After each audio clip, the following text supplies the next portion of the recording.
What's happening, guys? Happy Wednesday, and welcome to the Dynasty WarZone, the People's Dynasty podcast. And on today's show, we're going to do our first edition of Mock Draft Monday, actually recorded on a Sunday for a podcast on Wednesday. I'm all sorts of out of sorts, but you know who always keeps me in sorts? It is my co-host. He is the man of the hour and the man with the power, Jerry Sinclair. What's up, buddy? Good weekend? Yeah, oh yeah, always a good weekend. Mr. Young, how are you doing? You know, I finally, after a flood over 2 months ago, it'll be 3 months on like the 7th of March, I finally have the carpet in my basement. So I got that new carpet smell. So maybe Okay. I'm a little high on fumes, So it'll be a but fun show. it's going to be a banger for sure. What's going on with you? I know you've been working a bunch, trying to get into grad school, living your Yeah, best life. still waiting on a few emails. I did get into one. Not gonna say the place yet, but because I may be going there, or I may, shun them. And if there is a person at their admissions department, I would hate to disappoint them while they're listening to us do a mock draft. You know what I mean? Well, they've come to the right place, and you're in the right place if you head over to YouTube. Head over to youtube.com, use the app, whatever you want to do, and search Dynasty Warzone. There was a mysterious, yet to be, one day it'll be a podcast, Jerry. I've got it edited, but it is a podcast. We recorded this last, I think it was Tuesday, maybe it was Yeah, I think so. Wednesday, and it's just sitting there chilling. I'm wearing a red t-shirt and a black hat. And Jerry and I talked startup. It was very organic, very well received by the people that did watch on YouTube. A lot of good upvotes and thumbs ups. And one guy didn't like the fact that I didn't have a lot of nice things to say about Antonio Gibson, but that's okay. That's okay, Jerry. It's a good time over at the YouTube channel. Oh yeah, You and would you get to see your pretty face. As not my as, pretty as I face. have heard, you have your Bill Belichick hoodie on. Yeah, this is my hoodie. So again, I referenced the basement. Still a little cold here in Indiana. It was like 45 today, but maybe I just have a chill. But it was cold down here, so I went and threw on a hoodie, and my son was like, "Are you wearing that Bill Belichick hoodie?" Because it's old, it's gray, and it's got like a little rip here at the neck. But you know what? It's a hoodie, Jerry. Hoodies are great. I agree. I Uh, have too many hoodies. I buy them when I don't need them.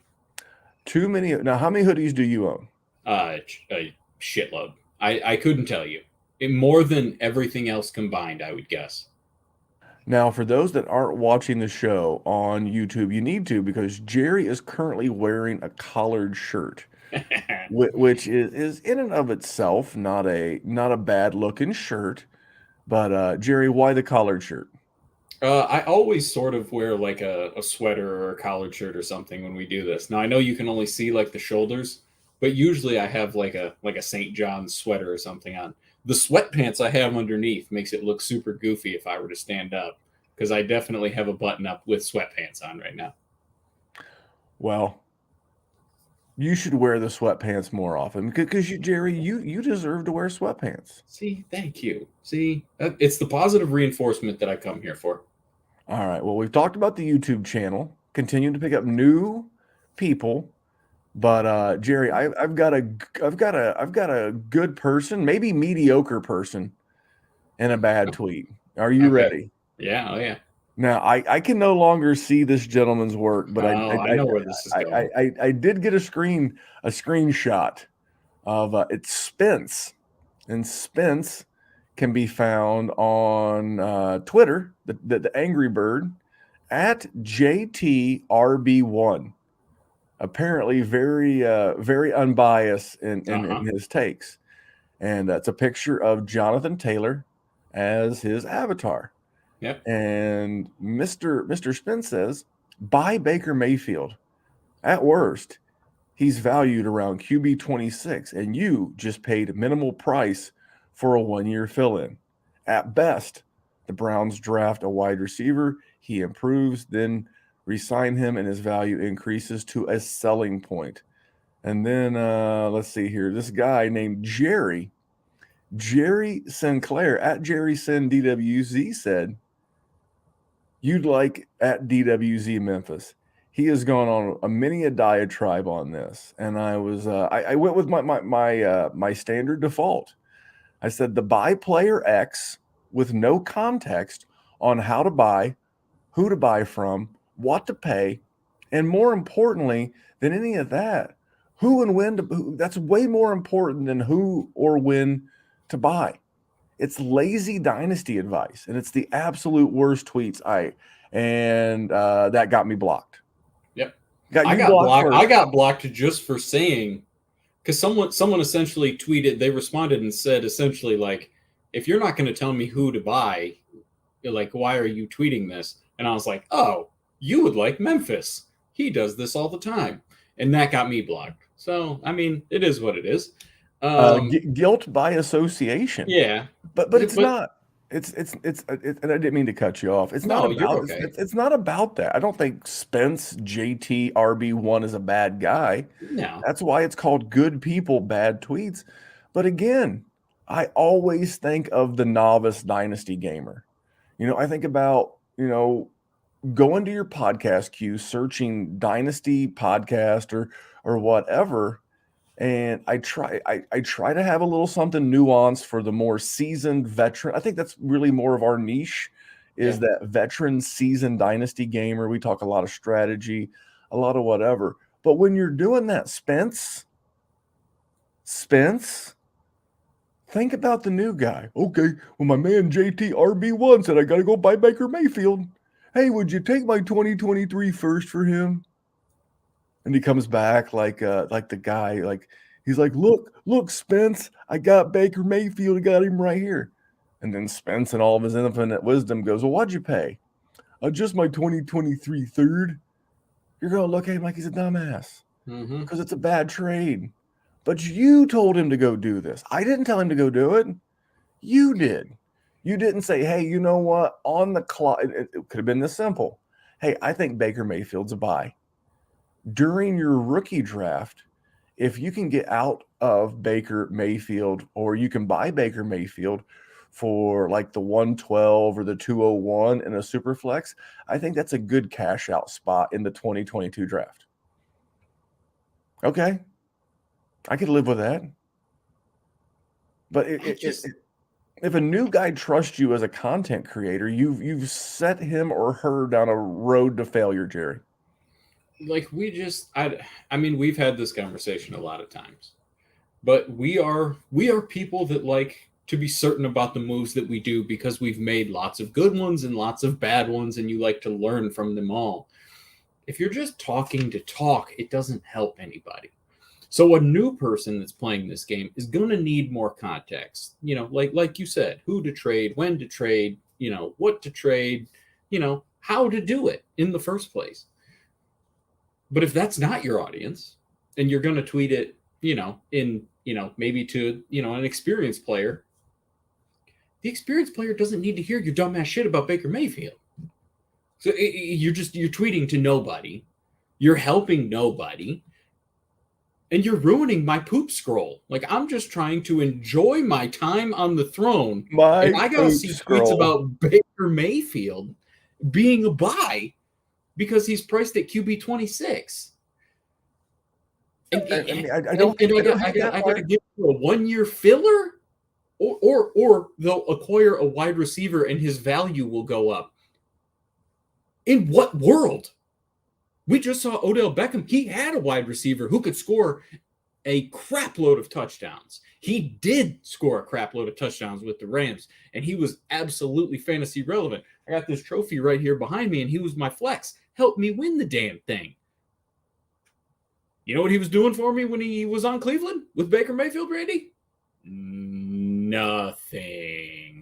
So I don't want to hear that. Baker Mayfield's, what it would take for Baker Mayfield's value to go up at all, it would take an immense production increase.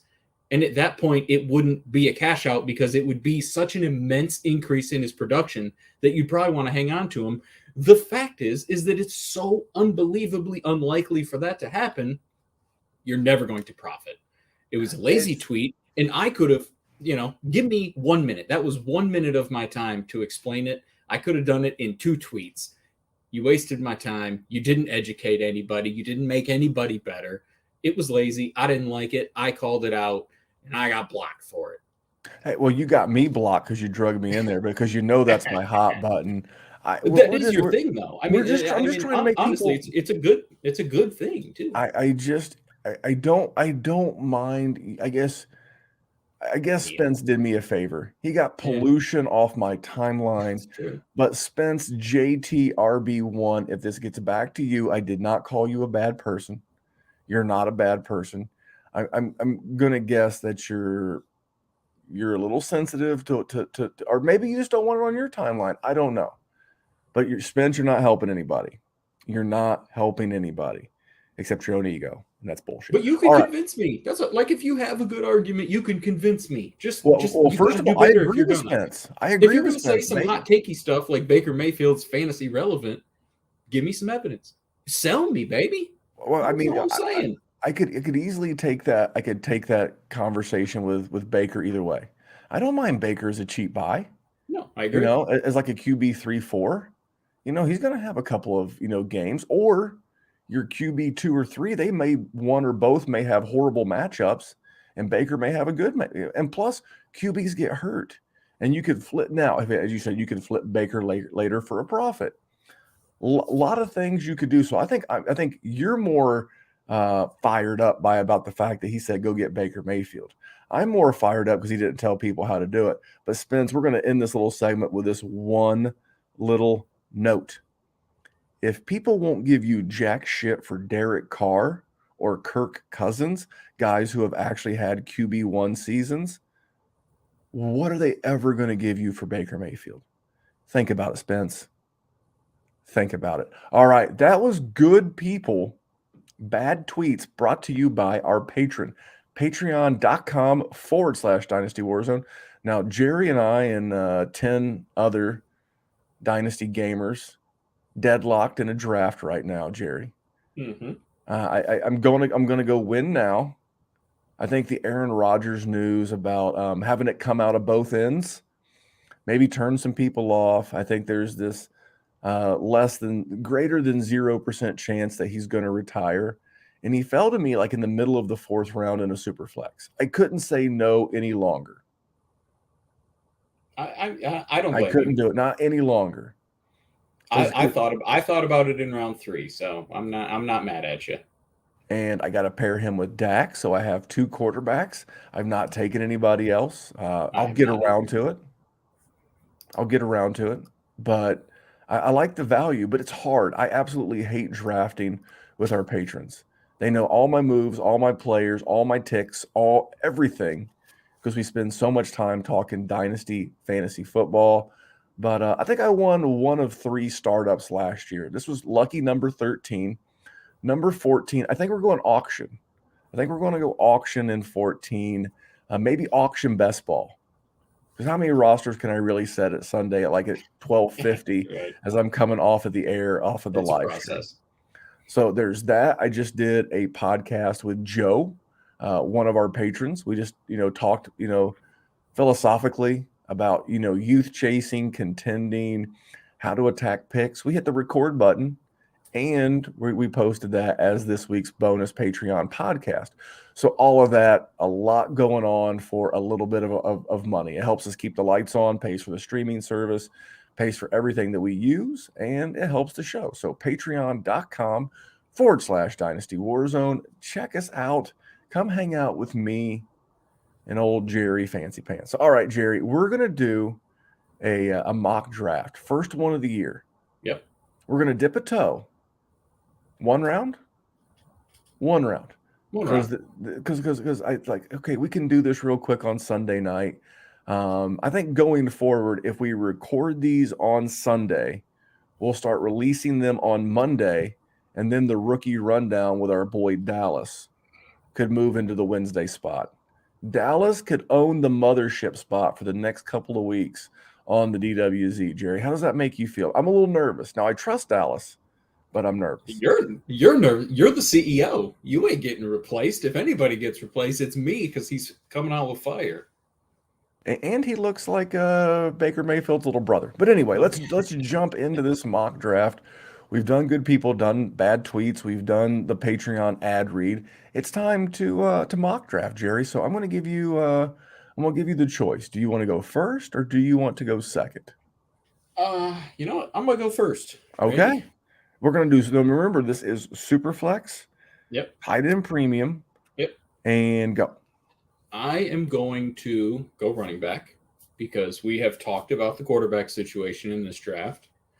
I do think there's a possibility that Malik Willis could creep up depending where he goes in the draft capital. I don't know if I would personally do it, but I could see it. You know, this is a different year for us with, you know, both of our real avoiding of the quarterback position. But I'm going to go Breece Hall. I know my man K9 is a dog, but Breece Hall's been doing it for a very long time.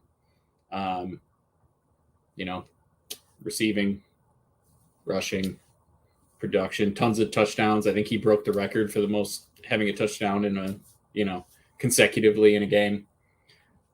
Dude's good. Dude, I mean, he's a good prospect. He should get early draft capital. What else is there to say? So I'm going to go with him. I think he's going to be the top running back in the class. And, you know, I'm excited about it. Hey, that would have been my 101. No, I'm going to put you in charge of writing these down. Oh, I got it. When I was reorganizing the basement here, my clipboard and pen are missing. So you're writing it down, Breece Hall 101. I think that's going to wind up being the consensus by the time we're done. I don't think he's going to be a unanimous 101 like a Saquon Barkley or in a super flex last year. It was a lot of Trevor Lawrence. But I think by the time the NFL draft is over and we see his combine here this week, combine week, Jerry, I think we're going to see some things, and this guy's going to spring up the draft board. I am torn. I am torn between your guy, KW, and the guy that I'm actually going to go. I am going to go Isaiah Spiller. And here's why. Big dude. I like the size. I like the 6'1". I like the 225. But where it really gets me, and this is always going to be the case with rookie running backs, he is a good pass blocker. And if you're a good pass blocker and you do not get your quarterback killed, you tend to get more reps in the NFL, especially as a rookie. So that is what speaks to my heart. I know your boy Kenneth Walker's like 5'9"ish. He's not the biggest guy in the world. So the tiebreaker is going to be a little size. Now this could change. These two for me are so close that where they go could really make a big deal.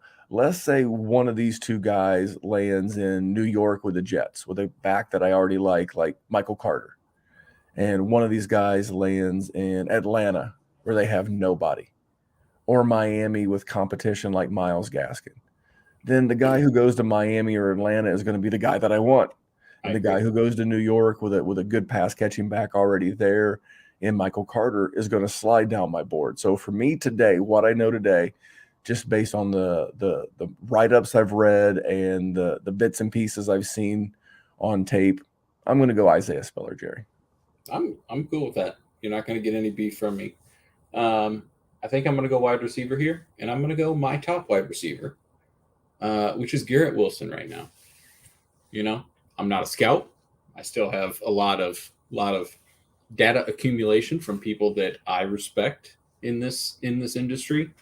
But at this point, just from what I've seen, Garrett Wilson's always open. And if you're always open, you have a skill set to get open. And that's what I like. I you know, Treylon Burks looks like he's a freak, but you know, I've fallen for freaks before. Hakeem Butler was a freak. You know, N'Keal Harry was quite a bit of a freak. So I think he's probably better than them.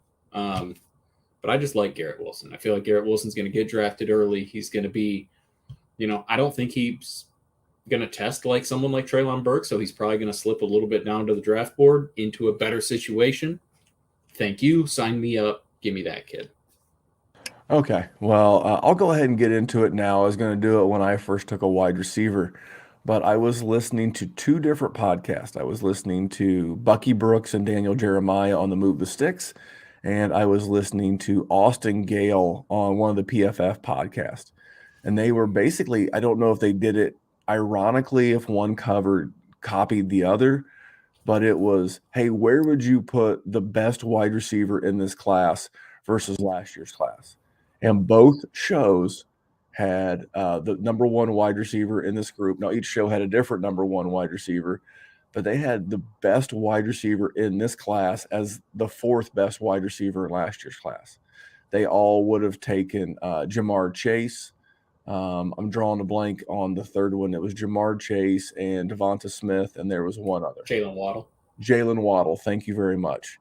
So they all would have taken those three guys ahead of anyone in this draft class. It's a pretty big sign to me. Yeah. Considering it's too, I love the wisdom of crowds.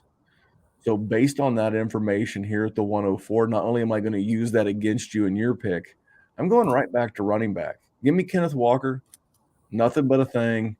Would love to see this guy wind up in a spot where he can really, really be showcased. I think Houston would be a good spot for him. I know that sounds crazy. I think Houston, there's no competition there. And he's a Spartan dog, but this guy is just a dog. He has like that scrappiness to him.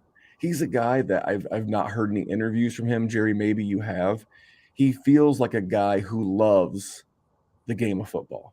So for me, all my top three are all running backs. Now, this is the part of the program where we'll start talking wide receivers and maybe eventually a quarterback. But for me, the top three, 101, 102, 103, I drafted two of them. You drafted my 101. I got my 102 and my 103. And it's back to you with the 105. Love Kenny. K9's my man. If you watch him, he only does good things. So that's the one thing. Love it every second of the way. I'm going to take Treylon Burks, though, just because he is an athletic freak. He is going to test out of his effing mind. And if he was the first wide receiver off the board, I would not be shocked. We'll see where he lands. This is sort of a guessing game, too, because we don't know where people are, and that can change in an instant. You see someone like Devonta Smith, like these guys said that they had Devonta Smith ahead of him.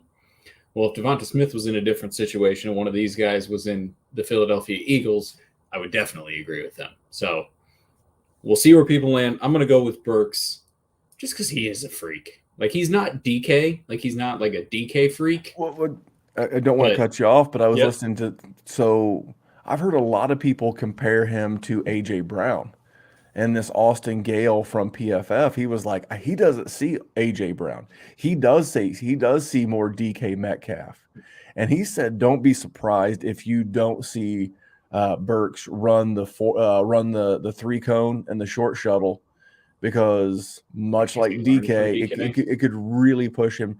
He said he wouldn't be surprised if he did not run those drills at either the combine or his pro day, because there's no need to. He's already seen as a guy who's going to have first-round draft capital.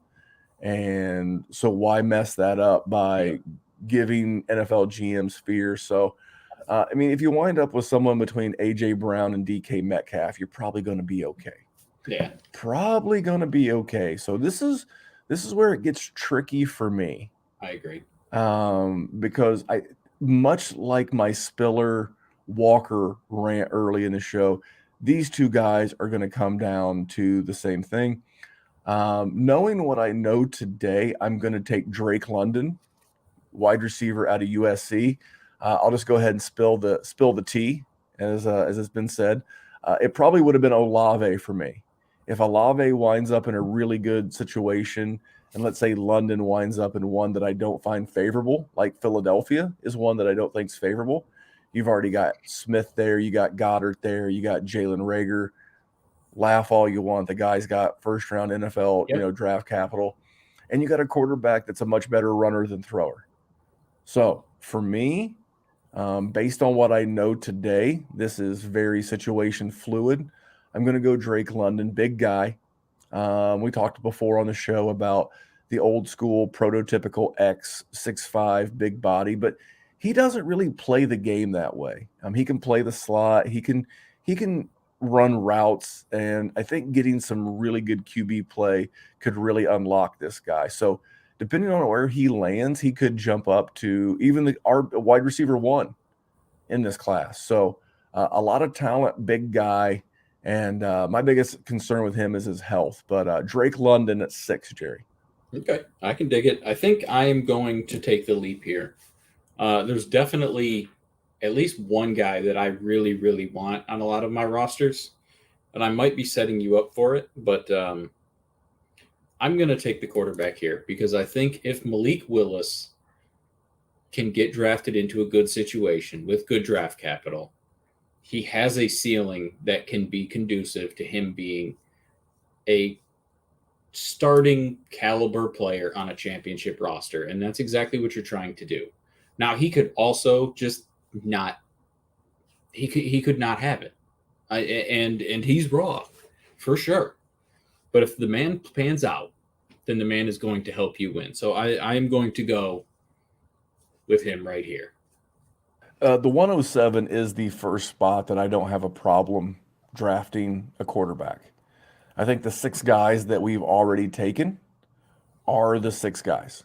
And let me say one thing real quick. This is not based on me watching these quarterbacks and analyzing the width of their hips when they step back and like I'm not doing that.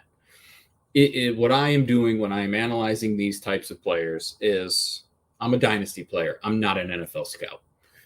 One of these players has the skill set to be an elite first round startup type of player if he pans out, and it's Malik Willis, which is why I'm taking him. So I just want to put that caveat out there. No, we've talked about this before.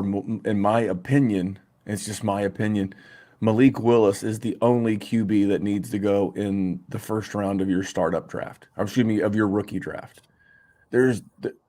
Again, I've said it before. If you wouldn't give the 110 for Kirk Cousins, then why would you give the 110 for Sam Howell?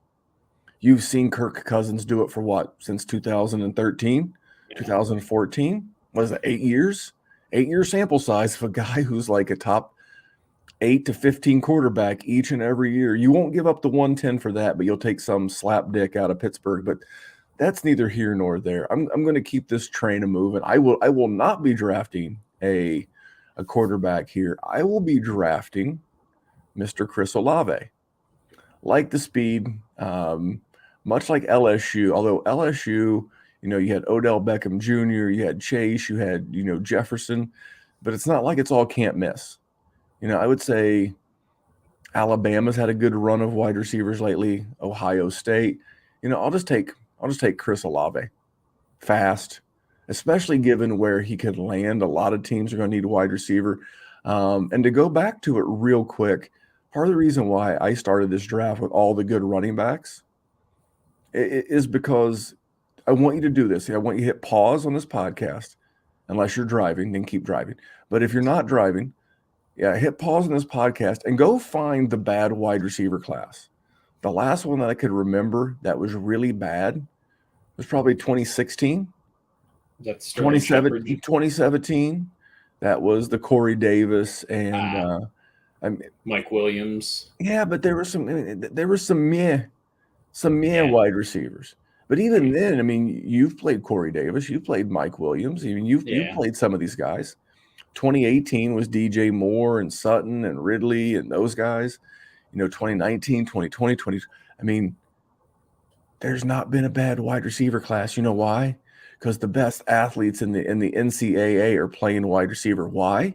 Because when you get to the NFL, you get paid almost like a quarterback. Quarterback's always going to be the top dog. Then it's like, DB, cornerback, wide receiver. That's where all the money is. So the NCAA is going to continue to pump our dynasty rosters full of wide receiver talent. So, but in this case, I'm going to take the speedy guy, good hands out of Ohio State. Give me Mr. Chris Olave at the 108. He does got some good hands. He snatches it a lot. When you live in Michigan, Ohio State's always on the TV, and you just you're in awe of those guys. And he had a lot of competition there, and he still made plays. So good on him. My guy's going to be an Alabama guy, Jameson Williams. The ACL sucks, but ACLs are not even what ACLs were when we started this podcast. When we started this podcast, it was you missed a year and you were slowed down for another year and maybe you returned. It's not that anymore. Like it sucks and you miss time in the season, but you come back and you're good. And the dude was a freak. I mean, if the Detroit Lions end up with him because of the ACL, I'm going to be such a happy camper. So I'm going to go Jameson Williams here, 109. Yeah, that was gonna be my guy. Because here's the thing. So where do you think Williams would have went in the draft had he not had the ACL in the actual NFL draft from 1 to whatever? 15, 16, probably 14, teens, early teens. And how far down draft boards do you think he'll fall? 20, 30. Okay. 20 or 30th pick in there. And what kind of teams are typically drafting in the 20s and the 30s in the NFL? As long as it's not 32, it's going to be a good team. That's the thing. This is where the negative can turn into a positive.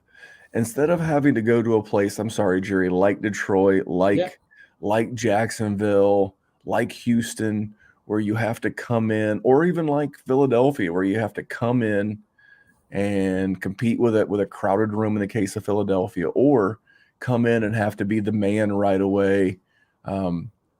He's going to, wind up going to a team, I don't want to say the Bengals, maybe not even the Niners, but Tennessee. He'd be a nice compliment in Tennessee. Julio's not going to be around forever. No, he might be a cap casualty. I would love to see that. What about Jameson Williams in Las Vegas with the Raiders? God, I would love that so much. So you get my point. He's going to land with one of these better teams. What if Green Bay re-signs Aaron Rodgers and they use their first-round pick on him? I mean, you kind of get my point. I mean, if he slides to the back half of the first round, a lot of good spots. So he was my pick. I'll be quite straight with you. He was my pick. Again, this is kind of a landing spot dependent here. This is the 110. Is that correct?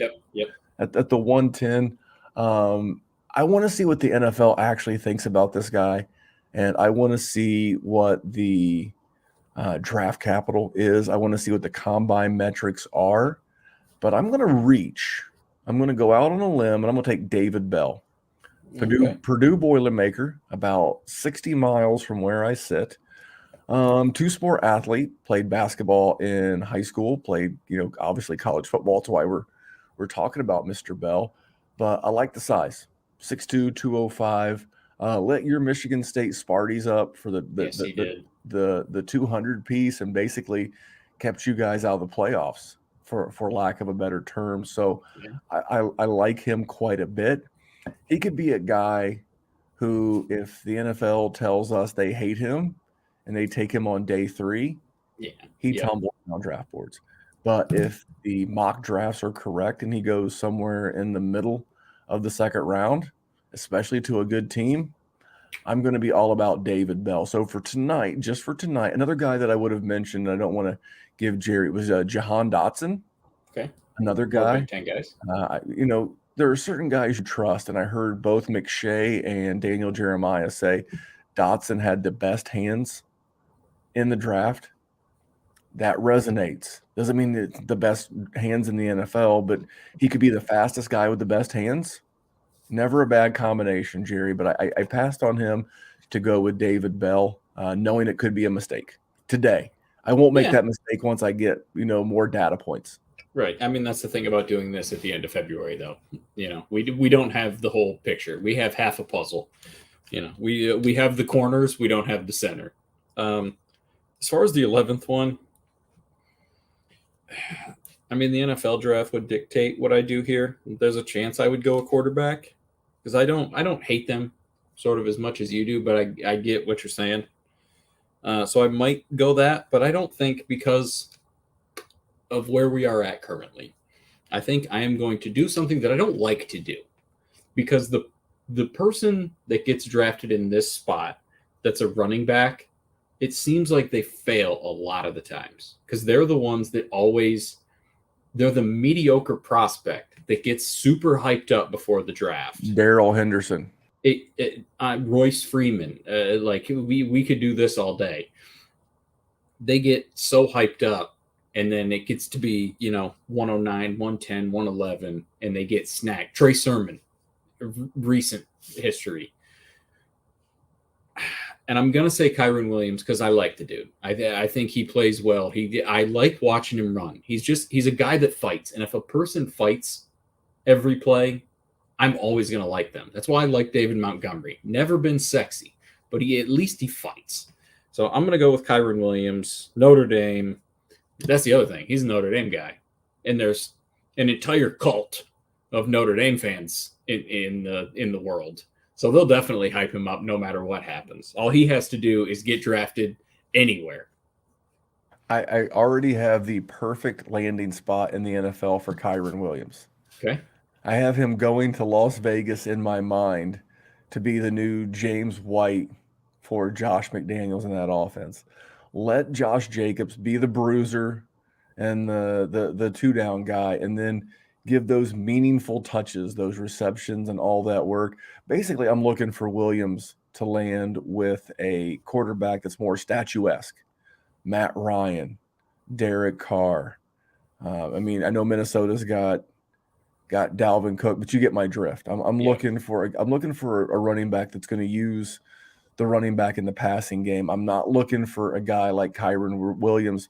I'm not going to be stoked if he lands in Chicago or in Baltimore or in anywhere where Buffalo, where the QB runs a bunch. I want targets. Look at Austin Eckler. He's not a between the tackles grinder, but what's he do? He's heavily involved in the passing game, not much bigger than Kyron Williams, 5'9", 198. So for me, I like the pick. With the last pick, Jerry, see, this is where I'm kind of in a pickle. Now, this is a spot where if I was a champion last year, touchdown Tommy Brady was on a lot of championship dynasty rosters. So you could be sitting here at the 112, and if you play with a bunch of assholes like me, then, there's quarterbacks left on the board. And for me, I'm going to take the only true junior, I believe, in the class. I'm going to take Sam Howell. I don't believe he's mobile. There's running around for North Carolina mobile. Like Baker was able to get out there and hustle a little bit at Oklahoma. Hey, Sam, get on the phone with Baker Mayfield, who you look just alike, by the way. You and Dallas are from the rookie rundown, and Baker should all go hang out and really confuse people. But, yeah, this is landing spot dependent. Did we not learn our lesson last year with Zach Wilson landed with the shit-ass Jets? Maybe Zach Wilson can turn it around, but for me, if he lands in a good spot, if he does fall to a halfway decent spot, I could see if you needed it. I'm thinking again. I need to think like, what's a real world scenario? I won my league, and let's be honest, Jerry, I win a lot of leagues, and I won a league, and I got the 112. I lost Tom Brady to retirement. This might be a spot where we're drafting a quarterback would make sense. And at this spot, I would take Sam Howell. I'm mad at you. Like I said, I was thinking about it with the 11th pick. I don't love it. No. I'd like to trade back 2 spots and maybe pick up a third. I'll go to the 102 and hopefully that Sam Howell or Desmond Ritter or one of these other guys. But when pressed, Daniel Jeremiah and this Austin Gale guy said that the best QB in this draft would have been the 6th best quarterback in last year's draft. That's all you need to say. My man John Middlecoff from the 3 and Out podcast, he calls it QB inflation, and we're all dealing with a shit pile of that. This is what happens when the need and the scarcity of quarterbacks are out there. It drives up the price. The inflation on the QB position is what it is, but Jerry, you want to read back that 12 and we'll get out of here? Yeah, let's do one more bonus. You got a bonus guy? I will. I do. I'll let you go first. Okay. We'll go with one bonus guy apiece. I was gonna say an injury plagued guy, George Pickens out of Georgia, wide receiver. If I was a champion with like a deep QB bench, he was my pick. He was the next guy for me. Like, I don't know if he's going to, bounce back because he wasn't, I think he only played in the championship. I don't remember if he played against Michigan or not. But, he had a lot of injuries, but he was an elite upside type of guy. But as far as Sam Howell's concerned, like, or like what Daniel Jeremiah and them said, it's funny because Sam Howell, after his freshman year, the Devy people didn't shut the hell up about him. It was always, we're going to get to this class and it's going to be him and then like Keaton Slovis and like these guys aren't even relevant anymore. Like, so it's just names that they love to talk about. But I hear you. Who you got? I'm gonna throw out a guy. I love me some running backs. Tyler Algiere out of BYU. I like the size, 5'11", 220. Very interested to see his combine. He could be anywhere from a Darrell Henderson type all the way to an Antonio Gibson type. Meaning, depends on where he lands, what kind of coaching staff he lands with, and I'm always going to gamble with a running back.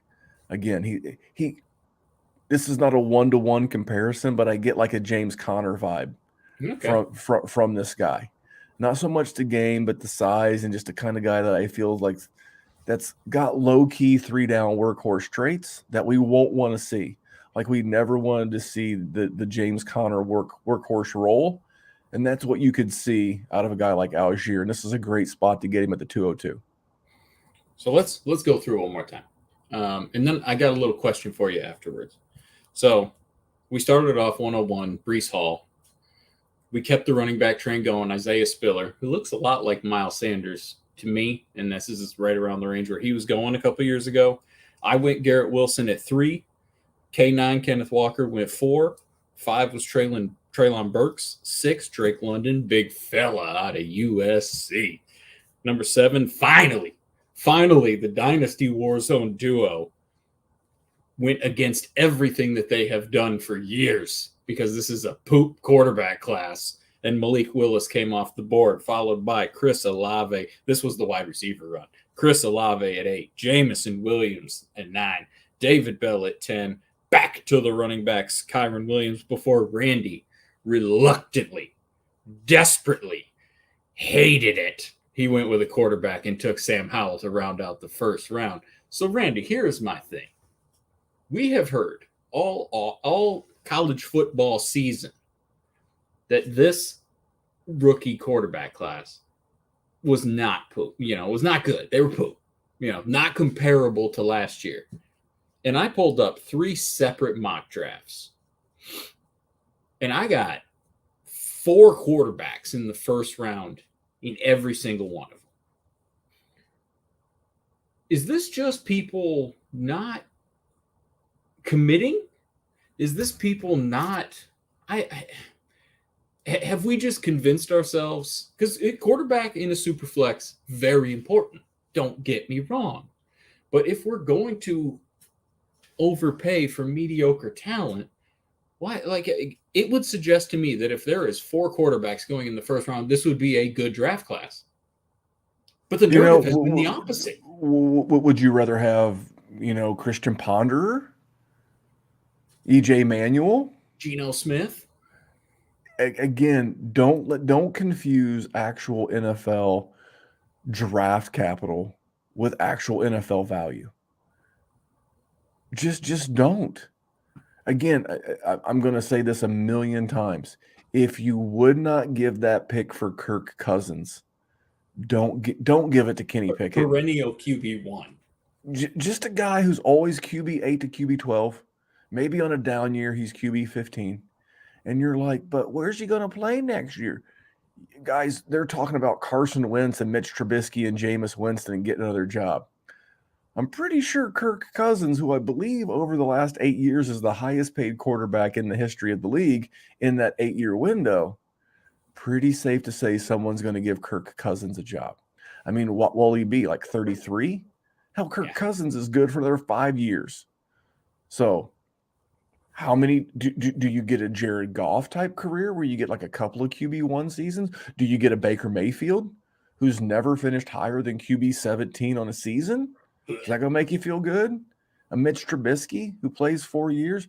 And I actually kind of like Mitch Trubisky this year, but I've always been, But he's not costing you the 109. And that's my point. So again, this was part of the conversation I had with Joe over at the Patreon podcast. It's how do we zig when the dynasty industry and the dynasty landscape zags? He was like, the advice that you were giving us a year and a half ago, it was really working about moving these middle-aged, and by middle-aged, I mean 26-year-old running backs. I thought you meant to 14th century. No, no, Jerry, I know you're a history buff. But he was like, the rest of dynasty has caught up to that now. What's next? And, this is what's next for me. We went ditch to ditch. We just did a super flex startup, right? Like the first 8 picks were all quarterbacks. Yeah. Oh, yeah. Because they're important. And we were doing that. You can go back and check the tape. Go to Podbean if you're not on Apple and go back to not last year, but the year before. We were drafting the Patrick Mahomes in the first round with the 101 and the 102, and people were like, well, you can't do that. And now everybody does it. So you have to steer into this volatility at things. So that's why I will not relent. I've already shifted. This is something I feel like we'll be talking about 2 years from now. I agree. I think this year is different though, because it's such a poor class historically. I agree. I hear what you're saying. But there's also like what is the possibility that we're talking our first quarterback off the board at 107 next year with the Bryce Youngs and the CJ Strouds of the world? I can't, it's not going to happen. Well, no, but and that's a different case. I hear you. That's what I'm saying. These are different guys. It's just like last year I had, again, don't mix the two messages. Yeah. I have no problem taking a QB with the 101. I got many a Trevor Lawrence.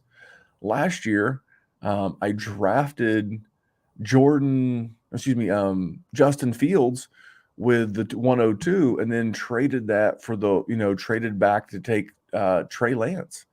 So they went 1, 2, 3. I have no problem with that because that's, based on the talent at the time. What I am saying is the days of me drafting guys with QB2 upside, that's their fucking ceiling, is QB 14. That's their ceiling. The days of me using first round rookie capital on that guy are over. I'll give you my second pick for the Tyler Heineke. I'll give you my second pick on draft day for Mitch Trubisky. If he signs a job, is going to be a starter. I will use that second round pick every year now and in perpetuity until I either get lucky or make a trade. And I will just continue to give up my second round pick every year for a 1-year rental at the QB position. I keep my first. I can continue to reinvest my first round pick back into the youth and the infrastructure of my other positions while using that second to get a guy that he may give me a 1 year like Mitch Trubisky, or maybe Mitch learned a thing or two from Josh Allen and Brian Daboll in Buffalo last year, and he can go on a Ryan Tannehill-esque revival of his career. So that's how I'm going to handle the quarterback position, at least until Dynasty catches up, and then I'll create something else new because you've not heard this anywhere else. No. You're welcome. And, I just want to make sure that people understand we're doing this because this year is a historically bad quarterback class. So 2013 would like a word. Okay, that's okay. Not history's absolute. That was the urinal of the urinal cakes of quarterback classes, and people were just eating the urinal cakes when they were taking 102 and getting Christian Ponder. But good God, that was what a disaster that was. Ladies and gentlemen, when you go to the restroom, do not eat the big white mint. No. And to the ladies, I'm sorry if you have to now Google what a urinal cake is, but yeah, I'm not. I'm educating people about quarterbacks and quarterback philosophy in a superflex. You're educating people on urinal cakes. That's what we do here, Jerry. We're different breeds. Couple of well-rounded outcasts. I'm with you though. See, that's the thing about the community though, is it creates villains of people that want to think abstractly like this. Like, why should I? I understand that quarterbacks are a very integral part of superflex success. but pissing value down the drain for something that you could get something better with the 110. The 110 gets you a Kirk Cousins pretty easily, and he's going to be QB12, QB13, as opposed to getting, in a league with me and Randy, it's going to get you either the first or second quarterback. But in a lot of leagues, it's going to get you the fourth or the fifth best quarterback in a shit class. Why in the absolute hell would you want to do that? So I'm with you. I hear you. But here's my thing. Here's the whole point of it, right? If you don't feel bad to zig when others are zagging. Because here's the thing. None of us actually know what in the absolute hell we're doing. We are doing the best with the information that we have been given, and we are using our past experiences to get better. Just because a bunch of people tell you to do this and this is what you have to do, there's a bunch of people that are so terrible at this game. And I mean that from the bottom of my heart, where I see moves and I see picks and I see trades and I see drafts, and there's just no game theory. There's no thought process. There's no plan. It's just a reaction over and over and over again. I can't do it. So, that's why I like sitting here and I like talking to you, because you're a smart mother effer, man. And you make me better, and we're just trying to make everybody else better. If there was a person with a PhD in Dynasty, you would be accepted into my program, and I would be waiting just until the end of time for your dissertation, Dynasty dissertation by Mr. Randall Young. Well, I appreciate that, and I love games of theory, and I love thinking through problems. I've spent the last 2.5 years of my career working in manufacturing. A big part of manufacturing, especially Toyota and Japanese-based manufacturing, is a term called Kaizen. And Kaizen means basically continuous improvement. And that's what I'm trying to do. I'm trying to continuously – we're never going to get to a point in Dynasty where we're going to go, aha, we have all the answers. No. The game evolves. The real NFL evolves. That was something Colin Cowherd said many years ago on his podcast. He was so concerned about John Gruden coming back to coaching. He's like, there are two industries where you cannot sit out of the industry for more than a year to 18 months, that it will lap you. And one is the technology field, because everything moves so quickly. And the other is the NFL.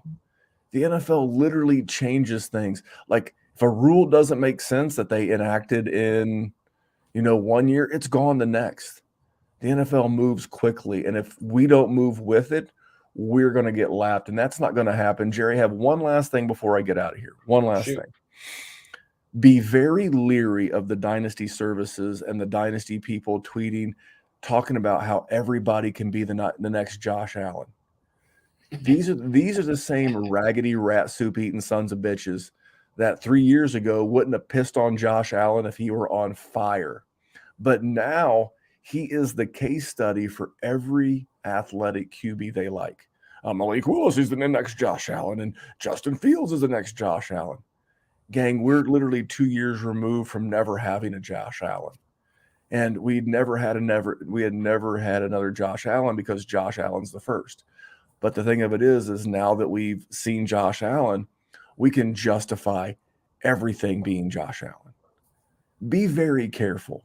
What you should do is, if your favorite Dynasty content creator is calling someone Josh Allen, search that person's at Jerry Sin DWZ and then Josh Allen. And then you can go back and you can put them in timeline order. And you can go back and see what this person was saying about Josh Allen 2-3 years ago. And then see, now they're comparing their favorite player to Josh Allen, because why? It fits their narrative. Be very careful about people comping their favorite player to all-time outliers. That's all I'm saying. And I love Josh Allen. I was not. He was one of the ones I got right. I wouldn't have pissed on him if he was on fire. So you were that guy. Yeah, absolutely. The difference is I'm not going to comp anybody to anything. I don't think that helps anybody at all. Like, it's I dangerous. Don't know how it's dangerous. I think it's dumb, because there's not a single person out there who's who's going to go, oh, this person reminds me a lot of Sterling Shepard. Oh, this is Corey Coleman. This is a Corey Coleman type prospect. And they're going to say good things about him. Even though when Corey Coleman was coming out, Corey Coleman was an elite wide receiver prospect and was drafted early in the first round of rookie drafts in every single rookie draft. But nobody's out here talking like that. You said this man's the next Sterling Shepard. Yes, what the hell's wrong with you? When was the last time you heard that? No, it's always Tyreek Hill or Devontae Adams or this is Justin Jefferson. This is a DJ Moore prospect. Jerry, that is the wisest thing I've heard you say in a long time. That is true. They never comp a player they love to a player that's been mediocre. Nope. Jerry, you're smart. Let's even go if on that one. person, when they came out, was a high-level prospect, like Sterling Shepard, like Corey Coleman. You'll hear some Corey Davis, I guess, but not really. When was the last time you heard someone say they were comped to Corey Davis? I couldn't tell you. And Corey Davis went 5 overall, and he was arguably the 101 in that class. A lot of he was. It was him and Leonard Fournette. A lot of Fournette. Joe Mixon creeped up in there, and they let all the Christian McCaffrey and Dalvin Cook fall. Although at least Joe Mixon, it took 5 years, but he got there. He did. He got there. And Jerry, speaking of getting here, we're going to keep being here. We're going to keep doing mock draft Monday as long as I can get this guy to come hang out with me on Sundays. He's a very busy man, but I like mock draft Monday on a Sunday. Maybe like I said, we're going to refinagle the schedule. But Jerry, this one right here went long, man, but a lot of good stuff here at the end. I mean, it was good. I mean, we got to do a mock, which we had not done. This was my first rookie mock, so that's awesome. So it gives me a good idea, and I get to pick your brain, which is always good. And then we got to argue theory, which is that's good for the listener. I agree, and it's good for us too. It makes us better because it's the most important thing that we do on this show. Not talking about players, not talking about how to trade. It's how to play the game, and that's why I like doing this. Well, I like doing this because you're my pal. And I like helping people. So on behalf of that, man, you can follow him on Twitter at JerrySinDWZ. You can follow me on Twitter at DWZMemphis. Follow the show everywhere, YouTube, Instagram, and Twitter? All those places at Randy's on TikTok too. No, he's not. I'm just kidding. You know what, Jerry? We'll do some kind of challenge to where absolutely. We'll do some kind of challenge that if we hit like a certain number of viewers on YouTube or number of reviews on the podcast, I'll do a TikTok dance here on the YouTube channel. But we'll figure all that out. But on behalf of that, man, he is Jerry Sinclair, and this show is the Dynasty WarZone. And remember, Jerry, what are we here to do? Randy, here at the Dynasty WarZone, we're just trying to make the world a better place for fantasy football. Thanks for tuning in, guys. Have a great week. See you soon.